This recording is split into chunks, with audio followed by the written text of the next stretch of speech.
शेतकऱ्यांना कर्जमाफी देणार, पण त्याचा फायदा? मुख्यमंत्र्यांचं विधानसभेत मोठं वक्तव्य, अतिवृष्टीच्या मदतीची आकडेवारी सांगितली.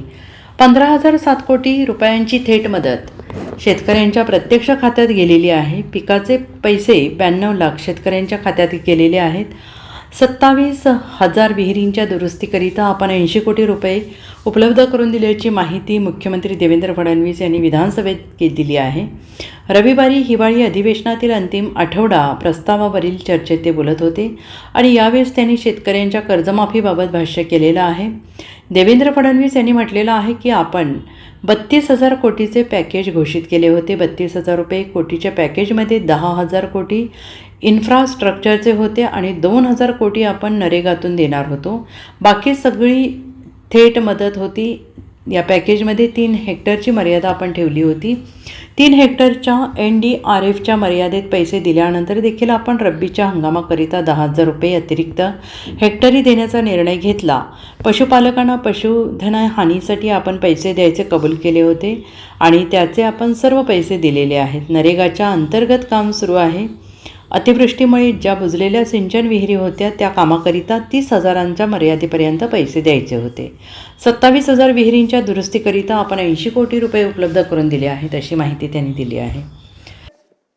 कर्जमाफीच्या संदर्भातला मुद्दा देखील या ठिकाणी आला आणि राज्य सरकारने हे कमिटमेंट केलेलं आहे. हे खरं आहे की आता आपल्यावर जो काही अतिवृष्टीचा ताण आला त्यामुळे थोडंसं बजेट आपलं अडचणीत आहे. या सगळ्या गोष्टी असल्या तरी शेतकऱ्यांना कर्जमाफी द्यायची या संदर्भात आपण निर्णय हा घोषित केलेला आहे. त्या संदर्भात एक समिती आपण तयार केली आहे की कुठल्याही परिस्थितीत कर्जमाफीचा फायदा हा शेतकऱ्याला झाला पाहिजे, तो बँकांना होऊ नये. आणि कर्जमाफी झाल्यानंतर आपण बघा, आता एक प्रकारे ही परिस्थिती पण कुठेतरी विचारणीय आहे की आपण 17ला कर्जमाफी केली, आपण 20ला कर्जमाफी केली, तरीही आपला शेतकरी हा आज कर्जमाफी मागतोय.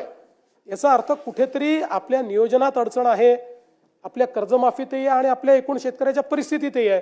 आणि म्हणून एकदम याच्यावर उपाययोजना येणार नाही, पण हळूहळू टप्प्याटप्प्यानं काय उपाययोजना करता येतील आणि मग त्या उपाययोजनेतला एक भाग म्हणून कर्जमाफी, अशा पद्धतीनं ही समिती काम करते. आणि आपण ज्याप्रमाणे घोषित केलं आहे की 1 जुलैपर्यंत आपण ही जी काही कर्जमाफीची आपली योजना काय असेल या योजनेच्या संदर्भातले सगळी घोषणा आपण त्या ठिकाणी करू, हे देखील या निमित्ताने या सभागृहाला मी सांगू इच्छितो.